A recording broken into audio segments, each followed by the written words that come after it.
छुप जाओ, जाओ भीतर जाओ, जल्दी भागो भागो।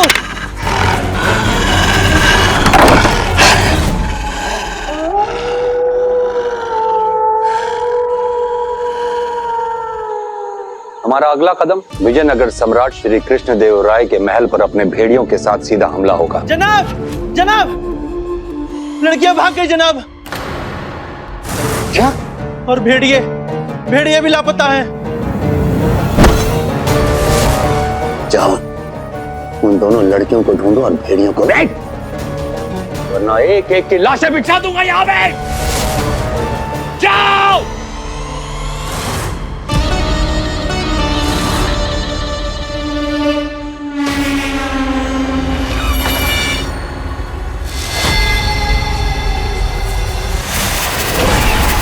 कृपया हमें बचा लीजिए। महामुनि और उनके सैनिक यहाँ घुस गए और हमारे पीछे पड़ गए। उन सैनिकों के साथ उनके प्रशिक्षित भेड़िए भी है। वो लोग विजयनगर पे आक्रमण करने जा रहे हैं। कृपया हमें बचा लीजिए।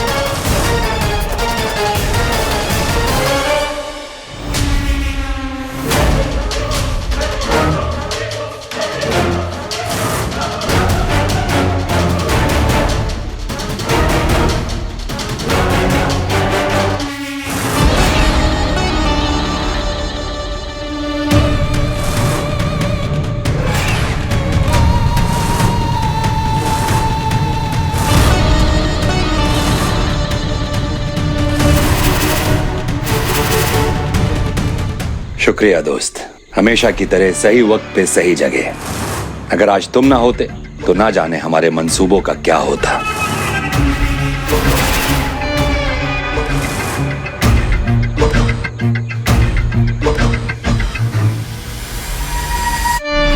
चलो लड़कियों, तुम्हारी आजादी का सही वक्त हम मुकर्रर करेंगे।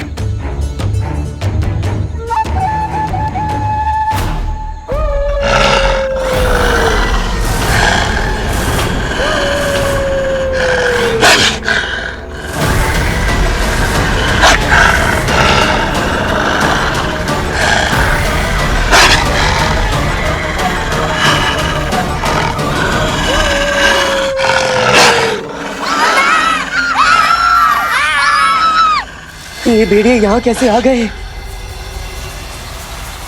माँ, तुमने मेरे ध्वनि यंत्र को छुआ? ये लकड़ी का टुकड़ा किसी काम का नहीं है। मैंने इसमें कितनी फूंक मारी, कोई ध्वनि नहीं निकली। ओमेश्वरी, ये क्या अनर्थ कर दिया? ये भेड़ियों को बुलाने का ध्वनि यंत्र है। इसकी ध्वनि केवल भेड़िए सुन सकते हैं। और तुमने इसे बजा बजा कर देखो क्या आफत बुला ली अपने घर पर। भेड़िए घूम रहे घर के बाहर।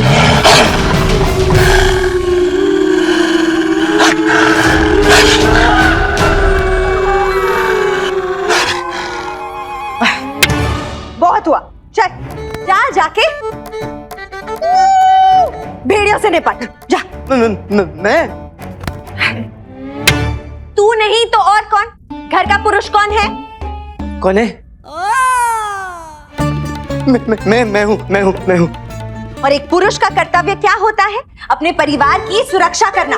फिर शास्त्रों में लिखा है कि अगर परिवार की सुरक्षा की बात आए तो शास्त्र छोड़कर शस्त्र उठा लो। मैं कोई शस्त्र वस्त्र नहीं उठा सकता। हाँ,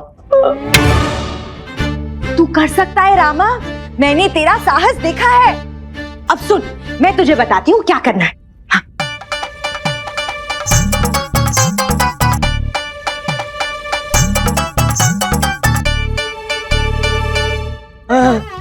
क्या है? ना ना ना ना ना ना, मुझसे ये सब नहीं होगा। भगवान के लिए मुझे तो इसमें मत फंसाओ। अम्मा, ये ठीक कह रहे हैं, इससे नहीं हो पाएगा। हाँ, ये मेरा पुत्र है, मुझसे अच्छे से इसे कोई नहीं जानता। इसके अंदर एक वीर योद्धा छुपा है। तू भरोसा रख। जा रामा, दिखा दे अपनी वीरता का जौहर। कहां फंस गया? दो। मैं अपनी लाठी नहीं दूंगी। जा कुछ और लेकर जा। आशीर्वाद, आशीर्वाद मांग रहा हूँ, आशीर्वाद तो दे दो। विजयी भव।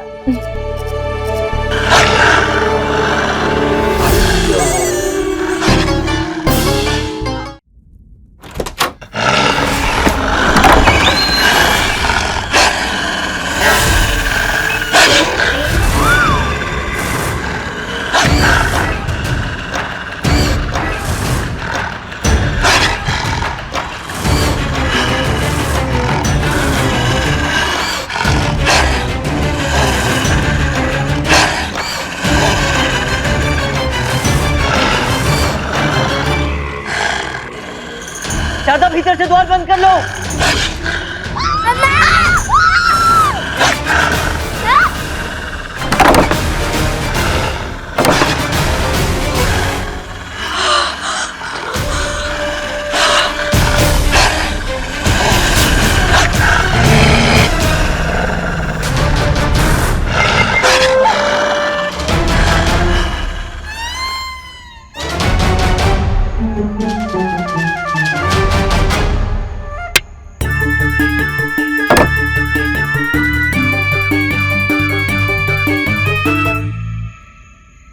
अम्मा, अम्मा मुख्य द्वार बंद कर दो।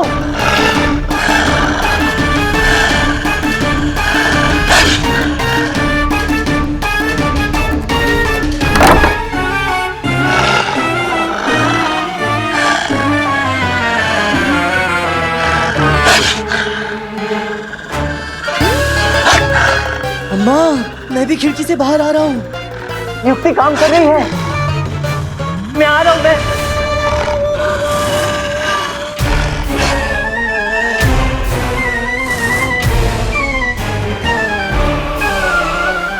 के लिए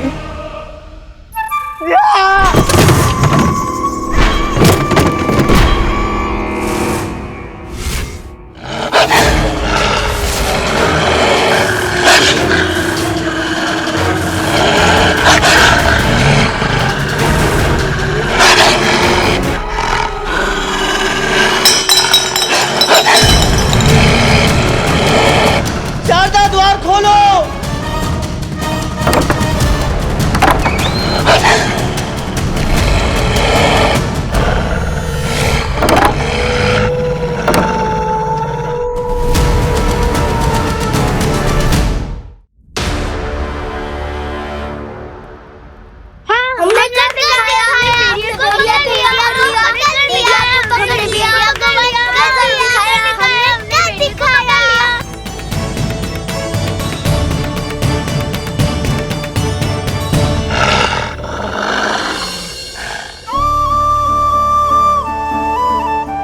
शाबाश रामा, आपने कर दिखाया। महाराज और पूरे विजयनगर को आप पर बहुत गर्व होगा। भेड़िए पकड़े गए। अंततः एक आतंक का अध्याय समाप्त हुआ।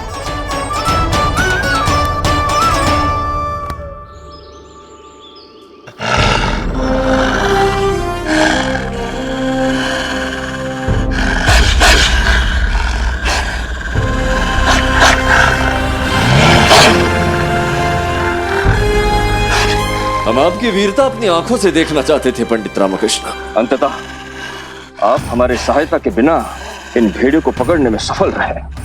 अद्भुत पंडित रामकृष्ण, अद्भुत। अब पंडित रामकृष्ण, एक बात बताइए, आपने ये किया कैसे?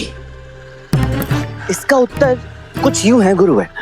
एक बार 4 मित्र स्नान करने के लिए एक साथ नदी पहुंचे। उसमें से एक मित्र नदी के गहरे पानी में डूबने लगा। 2 मित्र तो किनारे पर ही खड़े रहे, किंतु तीसरे मित्र ने छलांग लगाकर उस डूबते मित्र को बचाकर किनारे पर ले आया। सबने उसके साहस की बड़ी प्रशंसा की और ठीक उससे इसी प्रकार पूछा कि भाई, तुमने ये किया कैसे? उत्तर में पता है उसने क्या कहा? क्या? उत्तर में उसने ये पूछा कि पहले मुझे ये बताओ, मुझे नदी में धक्का किसने मारा?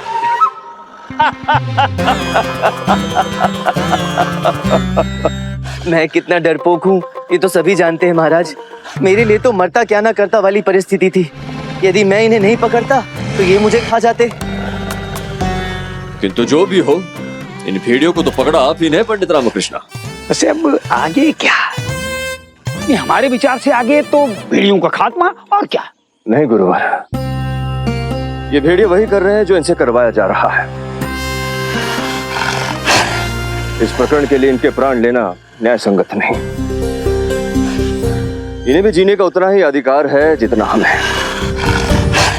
पंडित रामकृष्ण, महाराज, इन भेड़ियों को इतने घने गहरे जंगल में जाकर छोड़ दिया जाए जहां से कभी लौट ना पाए, और उनके आसपास ऐसी सुरक्षा बांध बनाई जाए जिसे कोई पार नहीं कर पाए।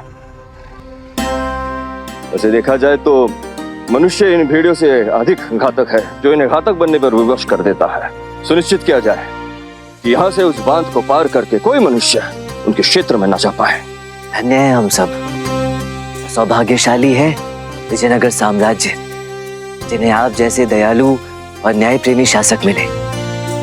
आपकी इस संवेदनशीलता को पंडित रामकृष्ण का कोटि कोटि नमन महाराज। ऐसा कुछ नहीं है पंडित रामकृष्ण, हमने तो वही किया जो होना चाहिए।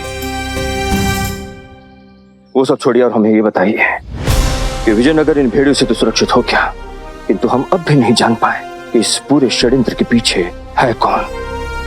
कौन है हमारे बीच का वो विश्वासघाती जिसके कारण बहमनियों की ये कुटिल योजना सफल हुई? कौन है वो?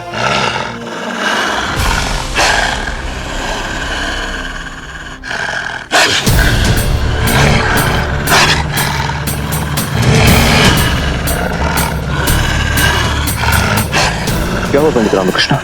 महाराज, मुझे कुछ ऐसा नजर आया है जिससे मेरी अगली कड़ी का सूत्र मुझे मिल सकता है। अम्मा सही कहती थी, ये भेड़िए ही मुझे वास्तविक षड्यंत्रकर्ता तक पहुंचाएंगे। आप कहना क्या चाह रहे हैं पंडित रामकृष्ण? हम कुछ समझे नहीं। महाराज, मेरे विचार से मुझे ये समझ में आ गया है कि इस पूरे प्रकरण के पीछे कौन है। कौन है?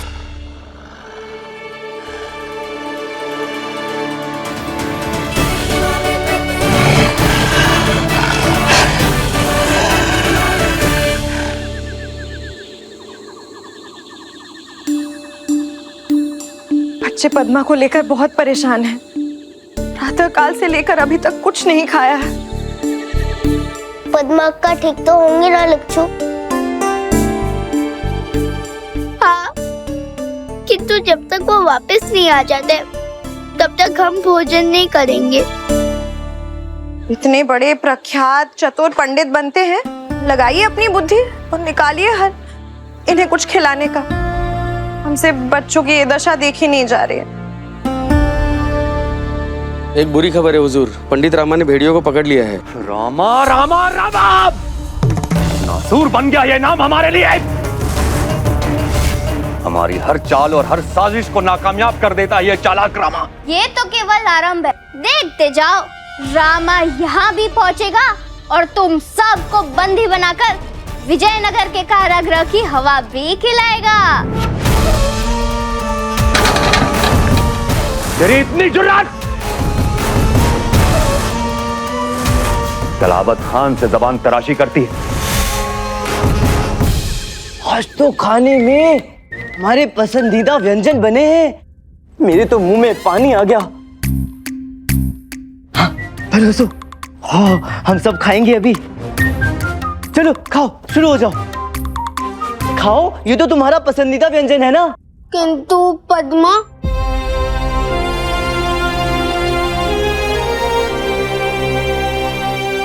तुम लोगों के लिए शुभ समाचार है, और वो शुभ समाचार ये है कि हमने बुरे लोगों को पकड़ लिया है और उनसे पता चला है कि तुम्हारी पद्मा अक्का बिल्कुल ठीक और सकुशल है। अभी उनके पास बंदी है, किंतु चिंता की कोई बात नहीं, हम शीघ्र उन्हें छुड़ा लेंगे। जानती है किससे उलझ रही है तू? तुम जो कोई भी हो, रामा से डरते हो। ये जानते हो कि वो तुम्हारी कोई योजना सफल नहीं होने देगा। तुम मुझसे जीत नहीं सकते, इसलिए इतना तिल मिला रहे हो ना। अभी पता चल जाएगा कि कौन किससे डरता है।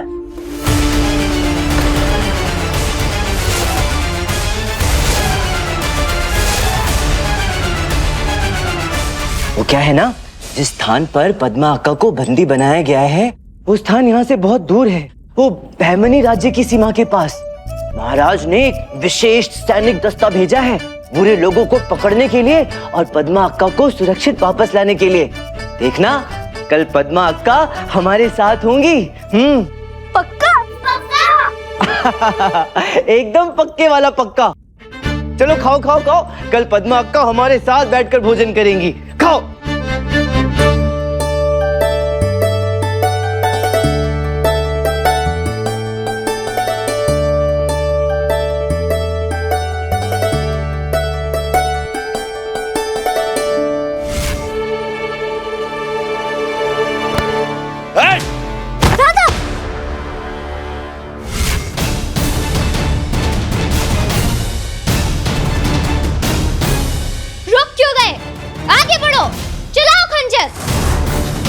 किंतु भूलना मत, जितनी पीड़ा तुम मुझे पहुंचाओगे रामा उसका 100 गुना हिसाब लेगा तुमसे।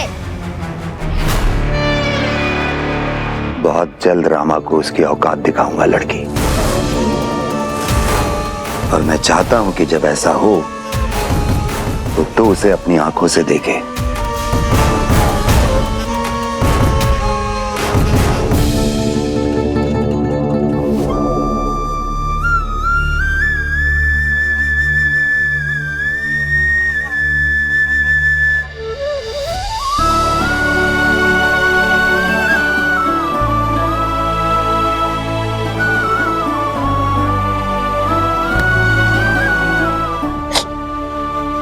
संभालो स्वयं को रामा।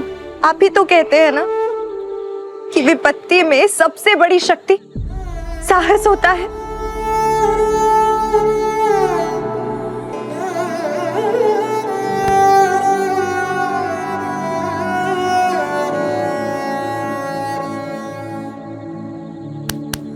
कैसी विडंबना है। लोगों को परिणाम से मतलब है, प्रयास से नहीं। पर हमारे हाथ में तो केवल प्रयास है, परिणाम नहीं। नियति से लड़ने का केवल एक ही उपाय है, अविराम अथक निरंतर प्रयास। तू बस प्रयास करता रहे, बाकी सब काली माँ देख लेंगी। हाँ माँ, तुम सही कह रही हो। माँ है ना, वो मेरे वचन की लाज रखेंगी। और अब चाहे जो हो जाए, कल पद्मा अपने घर में अपने परिवार के साथ होगी। ये मेरा स्वयं से वचन है। कल इस पूरे प्रकरण पर अंकुश लगेगा और वो वास्तविक अपराधी कारागृह के सलाखों के पीछे होगा। वैसे भी अब एक ऐसा नया सूत्र है मेरे पास जो मुझे इस पूरे प्रकरण के असली जड़ और वास्तविक अपराधी तक पहुंचाएगा। बस मां से ये विनती है कि मेरा मार्ग प्रशस्त करें और मुझे सही दिशा दिखाएं।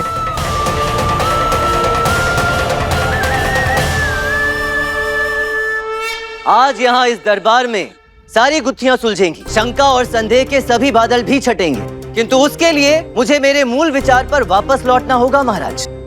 जैसा कि मैंने पहले कहा था, कोई श्राप अभिशाप है ही नहीं महाराज। ये एक मानवीय षड्यंत्र का खेल है, एक ऐसा मानवीय षड्यंत्र जिसके उजागर होने के पश्चात हम बहमनियों तक भी पहुंच सकते हैं और पद्मा तक भी महाराज, जिसे बचाना इस समय मेरे लिए पहली प्राथमिकता है, क्योंकि मैं जानता हूं वो जीवित है और बहमनियों की कैद में है।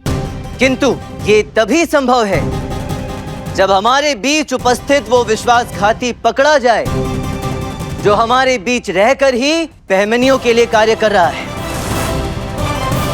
वही है जो आज हमारे सारे प्रश्नों के उत्तर देगा महाराज।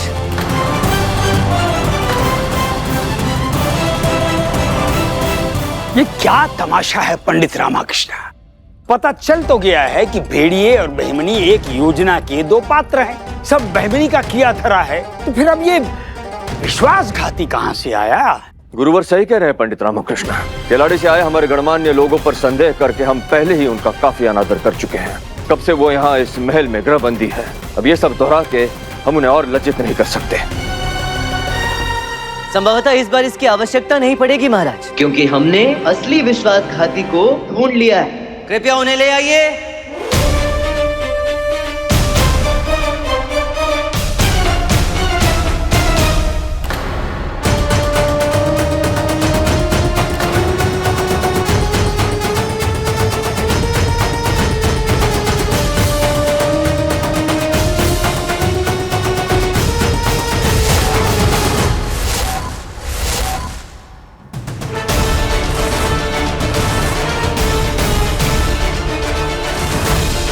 आज ये खेल खत्म होगा।